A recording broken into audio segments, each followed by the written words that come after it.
En Yucatán existe una creencia que los ancianos repiten con una seriedad que no admite duda. Hay tierras que no pertenecen a los vivos. No están malditas por brujería moderna, ni por rituales recientes. Son lugares antiguos, anteriores incluso a la memoria escrita, donde algo fue sellado, respetado o temido durante siglos. Cuando ese respeto se rompe, la tierra cobra lo que se le debe. Esta historia ocurrió en las afueras de Tixkokob, a casi 1 hora de Mérida, en una zona donde la selva baja se vuelve espesa, silenciosa y sofocante incluso de noche. Un lugar donde el viento rara vez se escucha. Pero los pasos sí. La casa fue construida en 2009 por una familia que buscaba alejarse de la ciudad. Era una construcción grande, de concreto blanco, con techos altos para mitigar el calor, ventanales amplios y un patio trasero que colindaba directamente con el monte. El terreno había sido vendido a un precio ridículamente bajo. Demasiado bajo. Cuando Ernesto Pech, el padre de familia, preguntó al notario por qué el terreno llevaba años sin comprador, la respuesta fue breve. Dicen que ahí antes había algo, pero ya sabe cómo son los viejos. Ernesto se rió. No creía en cuentos mayas, ni en aluxes, ni en espíritus del monte. Para él, todo tenía una explicación lógica. Ese fue su primer error. La advertencia no vino de un anciano. Vino de una mujer. El día que comenzaron las excavaciones para los cimientos, una señora mayor, vestida de negro, se acercó al terreno. Nadie la vio llegar. Se quedó observando en silencio mientras la maquinaria removía la tierra. Cuando Ernesto se acercó, ella habló sin mirarlo. Aquí no se levanta casa. Ernesto sonrió con incomodidad. Señora, ya tenemos los permisos. La mujer entonces giró lentamente el rostro. Tenía los ojos completamente opacos, como si una capa blanquecina los cubriera. No es por permiso de hombres. Es por permiso de ellos. Antes de que Ernesto pudiera responder, la mujer se internó en la selva. Ninguno de los trabajadores quiso seguirla con la mirada. Ese mismo día, uno de los albañiles se cortó la mano con una varilla sin razón aparente. Otro juró haber escuchado risas pequeñas saliendo del pozo que acababan de abrir. A 3 metros de profundidad, la retroexcavadora sacó algo que no debía estar ahí. Huesos. No animales. Humanos. Antiguos, ennegrecidos por el tiempo. Cuando llegó un arqueólogo local, confirmó que no eran recientes. Pertenecían a rituales mayas de protección del territorio. Este lugar fue sellado. ¿Sellado para qué?, preguntó Ernesto. El arqueólogo lo miró serio. ¿Para que algo no saliera o para que algo no entrara? La obra se detuvo solo 2 días. El dinero habló más fuerte que el miedo. La familia se mudó cuando la casa aún olía a pintura fresca. Ernesto, su esposa María Fernanda y sus 2 hijos, Lucía, de 11 años, y Mateo, de 6. La primera noche fue tranquila. La segunda, no. A las 3:17 de la mañana. María Fernanda despertó sudando frío. Escuchó pasos en el pasillo. Pasos pequeños. Como de niños descalzos. Pensó que era Mateo. Hijo. Susurró. Los pasos se detuvieron frente a la puerta del cuarto. Entonces escuchó algo peor. Rasguños. Lentos. Insistentes. Como uñas golpeando la madera desde afuera. Cuando Ernesto encendió la luz y abrió la puerta. El pasillo estaba vacío. Pero en la parte baja de la puerta, había marcas. Marcas pequeñas. Demasiado pequeñas para ser de un adulto. 3 días después, Lucía dejó de jugar en el patio. Se sentaba en su cama mirando la ventana. ¿Con quién hablas?, preguntó su madre. Lucía respondió sin apartar la vista del monte. Con los niños que viven ahí atrás. ¿Qué niños? Lucía giró lentamente. Los que no tienen sombra. Esa noche, Lucía gritó como nunca. Cuando entraron a su cuarto, la encontraron encogida contra la pared. Estaban debajo de mi cama. ¿Quiénes? Los chiquitos.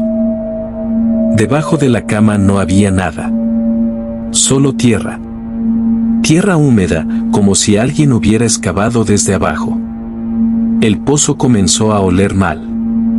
Un olor dulce y podrido. Los trabajadores dijeron que era normal. Hasta que comenzaron los sonidos. Golpes. Desde dentro. Como si alguien o algo intentara salir. Mateo empezó a despertar hablando en maya antiguo, un idioma que nadie en la familia conocía. Decía una sola frase, una y otra vez. No les mires los ojos. La familia aún no lo sabía, pero la casa no estaba embrujada. La casa era una puerta. Y ellos acababan de abrirla. Hay una certeza que se instala lentamente en quienes viven en un lugar maldito. La casa no está vacía cuando se apagan las luces. En esa casa, el silencio nunca era silencio. Era contención. Como si algo aguardara el momento exacto para moverse. La noche del séptimo día fue la primera en la que nadie durmió. A las 2:48 de la mañana, Ernesto escuchó pasos en la cocina. No eran pequeños esta vez. Eran pesados. Arrastrados. Se levantó con el bate que guardaba junto a la cama y caminó por el pasillo. Cada paso que daba era acompañado por otro, pero un segundo tarde. Como un eco vivo. Al llegar a la cocina, encontró todas las sillas colocadas boca abajo sobre la mesa. El refrigerador estaba abierto. Desde dentro, algo respiraba. No un motor. Respiración. Cerró la puerta de golpe. Entonces lo escuchó detrás de él. No voltees. Era la voz de un niño. Pero grave. Demasiado grave. Ernesto corrió. Al día siguiente, María Fernanda decidió instalar cámaras. 2 en la sala. Una apuntando al pasillo. Otra al patio trasero. A las 3:12 de la mañana, las cámaras se activaron solas. Lo que grabaron fue peor que cualquier pesadilla. En la sala aparecieron 3 figuras pequeñas, de no más de 1 metro de altura. Tenían cuerpos delgados, piel oscura como barro húmedo y ojos enormes que reflejaban la luz infrarroja. No caminaban. Se deslizaban. Una de ellas levantó la cabeza directamente hacia la cámara. Y sonrió. Tenía demasiados dientes. En el patio, algo distinto apareció. Una figura alta. Torcida. Sin rostro. Solo una boca vertical que se abría y cerraba lentamente. Cuando Ernesto vio el video, dijo algo que jamás olvidaría a su esposa. Eso no vino con la casa.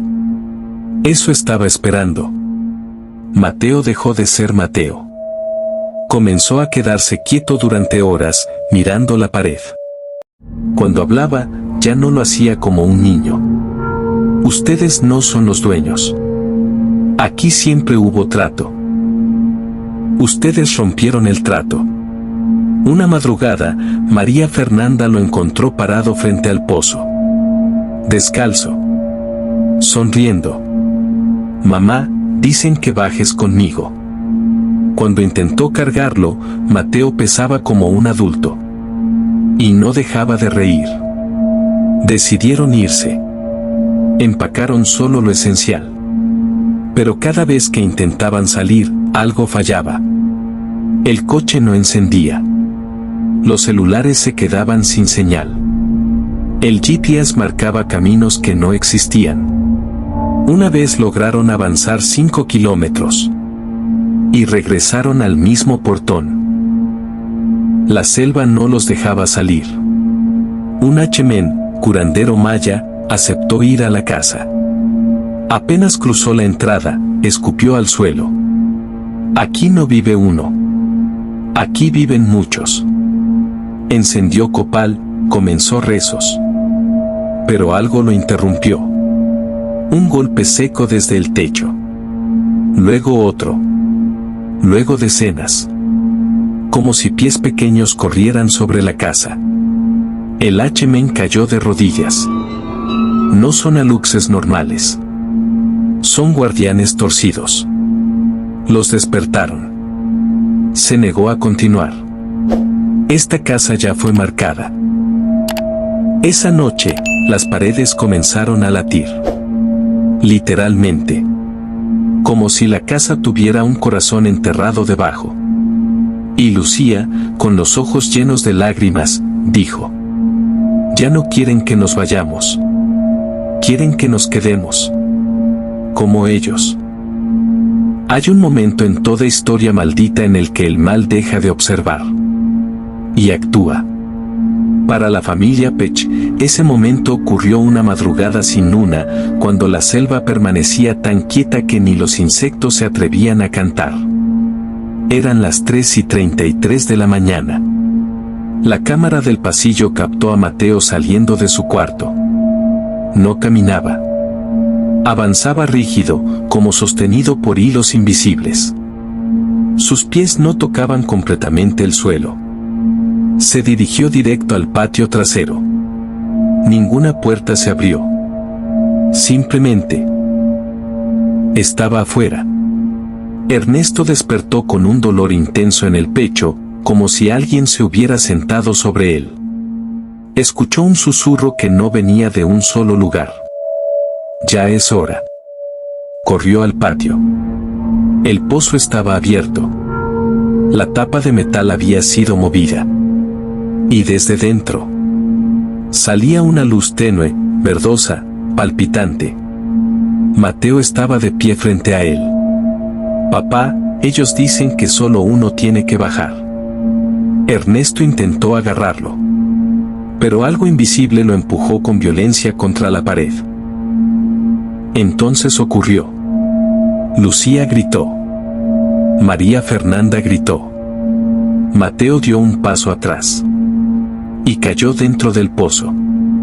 El sonido no fue el de un cuerpo golpeando el agua. Fue un golpe seco, seguido de algo peor. Un coro. Voces pequeñas, deformes, celebrando. Riendo. El pozo se cerró solo. Silencio absoluto. Pasaron horas. El sol comenzó a salir. Ernesto, fuera de sí, abrió el pozo con cuerdas y una linterna. Bajó. Lo que encontró ahí abajo no era un pozo común. Era una cámara tallada en piedra. Antigua. Con símbolos mayas deformados, como si hubieran sido grabados con desesperación. En el centro, un círculo. Dentro del círculo, Mateo estaba de pie. Intacto. Sonriendo. Ya no duele, papá. Entonces levantó la cabeza. Sus ojos ya no eran ojos. Eran huecos negros profundos, como entradas a algo infinito. Ahora somos muchos. Ernesto gritó. Y algo más gritó con él. Desde todas las paredes. Ernesto nunca volvió a salir del pozo. María Fernanda y Lucía escucharon el grito final desde la casa. Un grito largo. Humano. Hasta que dejó de serlo. Cuando llegó la policía horas después, no encontraron el cuerpo. Solo marcas de manos en las paredes del pozo. Demasiadas. Algunas con 6 dedos. Un anciano del pueblo finalmente habló. Ese lugar no era para vivir. Era un encierro. Explicó que siglos atrás, los mayas sellaron ahí a entidades del monte que se corrompieron. A luxes que dejaron de proteger y comenzaron a exigir. Se alimentaban de presencia humana. De miedo. De permanencia. Cada familia que habitara el lugar debía entregar algo. Un trato. Un sacrificio. La casa rompió el sello. Lucía comenzó a verlos a plena luz del día. Ya no se escondían. Los veía sentados en las esquinas, colgados del techo, mirándola. Uno de ellos le habló claramente. Tu hermanito abrió la puerta. Tu papá cerró el trato. Ahora faltas tú. María Fernanda intentó huir con Lucía esa misma noche. Pero la selva volvió a cerrarse. Y desde el patio, la voz de Mateo se escuchó una última vez. Mamá. No nos dejes solos. La casa encendió todas las luces. Las puertas se cerraron. Y el pozo volvió a respirar. Hay lugares que, cuando terminan de alimentarse, desaparecen del mundo de los vivos. No se derrumban. No se incendian. Simplemente dejan de estar, aunque sigan ahí. La casa de los Pech fue uno de ellos. María Fernanda sabía que no saldrían. La selva ya no parecía selva. Los árboles se inclinaban hacia la casa, como si escucharan. Las sombras no coincidían con los cuerpos. Lucía estaba sentada en el suelo de la sala, abrazándose las piernas. Mamá. Ya están adentro. Las paredes comenzaron a sudar una sustancia oscura, espesa, con olor a tierra vieja. El piso vibraba suavemente, como si algo enorme se acomodara debajo. Del pasillo comenzaron a salir ellos. No todos eran pequeños. Algunos tenían formas incompletas. Otros parecían humanos, mal hechos. Como si la tierra hubiera intentado imitarlos sin entenderlos. Y al frente, Mateo. O lo que usaba su cuerpo. Ya no tengan miedo. Si se quedan, no duele. María Fernanda entendió algo que nadie le había dicho claramente. La casa no quería muertos. Quería habitantes eternos. Seres ligados al lugar. Se arrodilló frente al pozo, rezando en voz alta, aunque no sabía a quién. Lucía gritó cuando las sombras comenzaron a envolver a su madre. Mamá, no. María Fernanda solo volteó una vez. No mire sus ojos. Y se dejó caer. El pozo se cerró con un golpe profundo. La casa se calmó. Por unos segundos.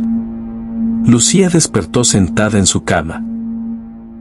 La casa estaba limpia, silenciosa, iluminada por el sol. Pensó que todo había sido una pesadilla. Entonces se miró al espejo. Su reflejo tardó un segundo en imitarla. En el patio, vio a su madre parada, inmóvil. A su hermano. A su padre. Todos observándola. Sin sombra. Lucía entendió. La puerta principal estaba abierta. Por primera vez. Ella salió corriendo. La selva no la detuvo. Porque ya habían cobrado suficiente. 6 meses después, autoridades regresaron al lugar. La casa seguía ahí.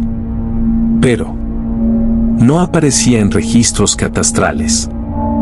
Los mapas satelitales mostraban solo selva. Las brújulas fallaban. Los relojes se detenían dentro.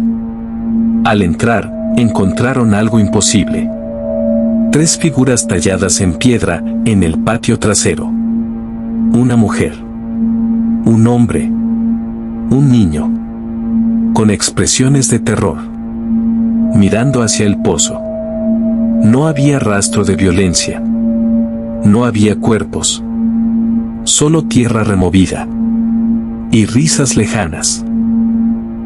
Lucía nunca volvió a hablar del tema. Hasta que, siendo adulta, dijo una sola frase en una entrevista. Esa casa no está embrujada. Es un lugar donde los antiguos siguen viviendo. Y cuando alguien entra, decide si se va solo o si se queda para siempre. Los pobladores evitan esa zona. Los perros no se acercan. Por las noches, cuando el viento sopla desde el monte, algunos aseguran escuchar risas pequeñas, pasos y una voz infantil que dice: ya hay lugar para más. Porque la casa no fue destruida, solo cerró la puerta. Si te ha gustado este video, agradecería mucho te suscribas a este canal. Des like y compartas este video, así me ayudarás a seguir adelante. De antemano, muchas gracias por tu apoyo.